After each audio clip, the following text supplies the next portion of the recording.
Hi, my name is Jonathan Dropkin, and I'm an ergonomist at the Selikoff Centers for Occupational Health at the Mount Sinai School of Medicine. So, ergonomics, my job basically is to make people comfortable at work, period. That's what I do. And I coordinate a work injury support group. It's also called a repetitive stress injury report group, support group. Um, but I'm just going to refer to it as RSI support group for now. And now I'd like to introduce you to Mercedes. She's a member of the support group, and we'll start from there. Okay. So the first thing I'm going to be addressing 5 questions. And the first thing I want to do is talk about what is RSI. Again, it stands for repetitive stress injury, but I don't really like that term because it implies that repetition is really the only issue facing these workers. And we're really talking about office ergonomics here, as the sort of the main job that most people with the term RSI is used. But so we really refer to this as work-related musculoskeletal disorders, not RSI, because RSI repetition is really only one category within the exposure. So there's really for office ergonomics or for computer work, there's really two big exposures. There's posture and there's force, but posture is a bigger exposure. And within posture, that's where you get within posture, there's 3 categories or 3 dimensions of exposure. Repetition is only one. Duration is another dimension of exposure, and intensity or magnitude is the third dimension of exposure. Okay, so if people get injured in the neck and the shoulder, there ain't no repetition going on up there. So that's why we prefer the term work-related musculoskeletal disorders. Okay, now from here, I'm going to just talk to Mercedes about Mercedes, how did it affect you, RSI? And how It, does it affect you? it has changed my life completely. I'm a reporter. I work on daily newspapers under stress because I work for a newspaper in Spain that is 6 hours ahead, and I'm always putting that tension into my typing that I I'm asked for stories in a very short notice, given when stories, the news break here. And I thought I would have to quit my job. I couldn't think what other job could I do that it didn't require typing, because really every job I could think of on how to reinvent myself, it's it it required to sit in front of the computer.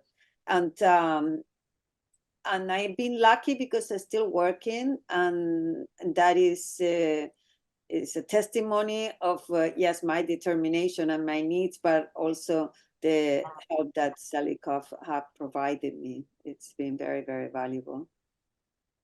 Thank you for that. I also So would like to mention that I feel that a repetitive strain injury, it's a very particular injury because it's not the cause of an accident. It's not that you fell off the chair and broke something or the ladder. It's something that happens over time, as the name indicates, uh, repeating the same pattern. And unless you stop what you're doing, it is not going to heal. And this means that it's a very misunderstood disease and misdiagnosed often.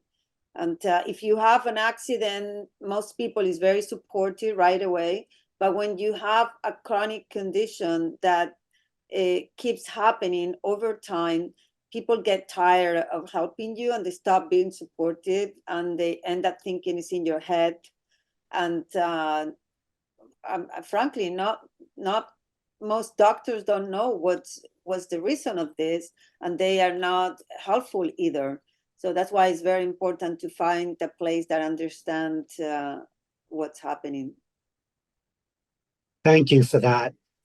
Um, so the next question was, can you talk about your experience I think you kind of covered that, or do you want to talk a little bit more about your Yes, experience? I would like to mention that because my arms are my tools for work, and I put all my money into going to the best doctors that were not even covered by my insurance to try to find a solution for my problem. And and very respectable doctors that are not going to mention names. They told me, no, you can't stop typing, because if you stop, you will never be able to go back. And I think that is the completely opposite advice that we should have, because nothing substitutes the value of resting for the body. Unless you are able to rest, the muscle that is strained is not going to be able to heal, and you're going to just make your condition worse. So this is why I probably turn it into a chronic condition by not having the decision to stop working for a long time. I think the most I stopped working was a month. A month is nice, but it's not enough. And certainly when you come back to work, you have to change your habits. You cannot keep doing things the way you were doing it unless you have a very experienced person that can advise you what's wrong with your posture and your habits. You're just going to keep doing what you did, and it's going to keep coming back. And the more that it comes back, the harder it's going to be to heal it. Yeah, thank you. Yeah, that's exactly how I feel as well. Rest is so important. Yeah. It is. It is. I mean, And you, I had I started with a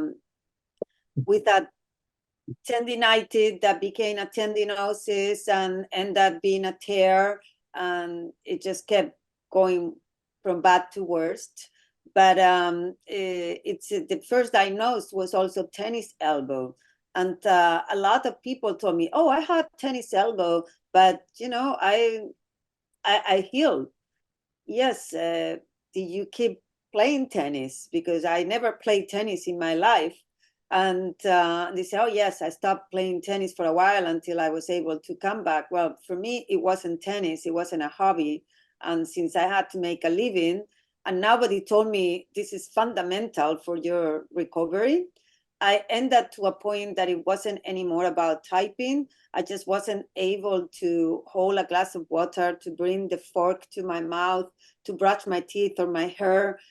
That's the moment where you have to surrender and say, okay, maybe it is over for me. And this is, I reached that button where you think your life is over. thank you for that. Um, Thank you. yeah. So just another question. Has Selikoff helped you? And if so, how? Completely. I have Selikoff in the highest regards, because it's people that is they're experts in what they do. They know what they're doing, and they tell you things that all these celebrity doctors never told you. They have the expertise and the empathy, and the empathy is very important, because when you are suffering of a condition that is so misunderstood and is so necessary for to keep making a living, if you have cancer, there is a lot of people that have cancer and can relate to this. But if you have a repetitive stress injury, it's because there is no other support groups that I'm aware of. And in at Selikoff, they give you the tools, the professional advice, the empathy, and also they help you with all the paperwork that you need to navigate the system in your condition. So I feel very lucky that I was able to be part of this. Yeah, thank you.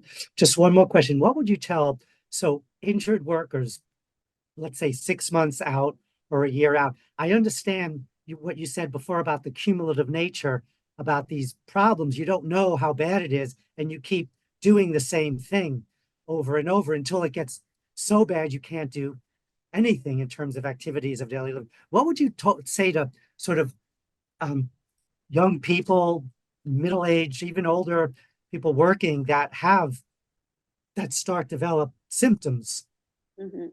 This is why it's very important to have the proper diagnosis and the proper medical advice. Because if you are told that this is something that just doing physical therapy, occupational therapy is going to be resolved, you don't go farther than that, because we really need it to make a living.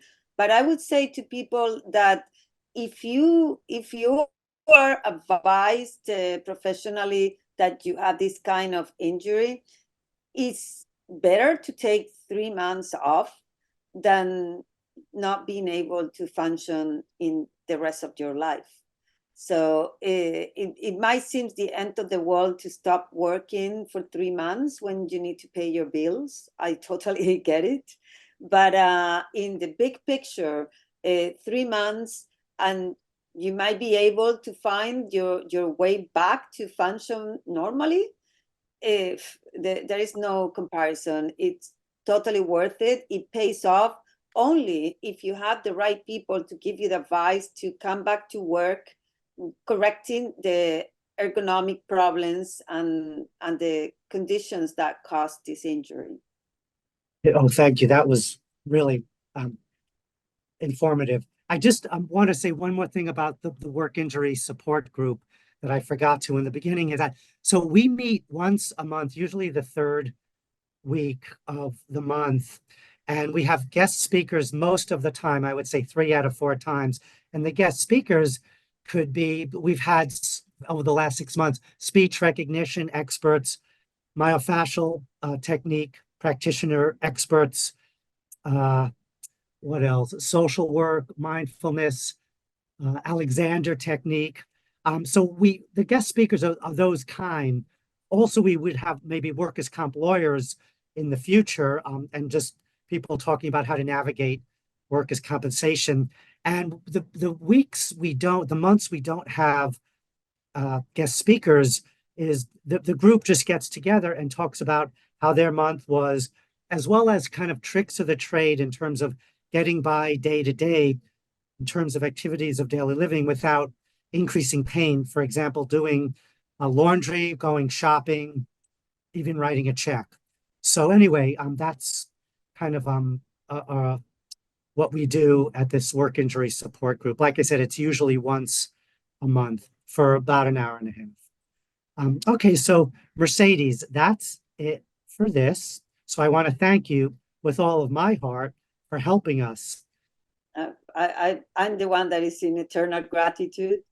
And I really like that you mentioned the tools that we get in this support group, because like I said, it's very, very important to have all these techniques to help you correct the problem and to cope with it, because I really hope that everybody gets healed in a few months. But for many of us, it's something that we have to manage and cope with for the rest of our life. And unless you have all these tools, it's not possible. Thanks again. And I'm sure the listeners really find this informative, and thank you as well, because I actually learned a lot just listening to you. Well, thank you. Thank you. Also, I would like to remind people that, like I said, hopefully nobody needs to stay on this for in the long term. But the good thing of Selikoff is that is here with you for the long term. It is not the half a dozen sessions that the insurance is going to cover for your PT, or the few medical appointments. It's that the support group is here every month for as long as you need it. Thanks a lot for your time. Thank you. Okay. Bye.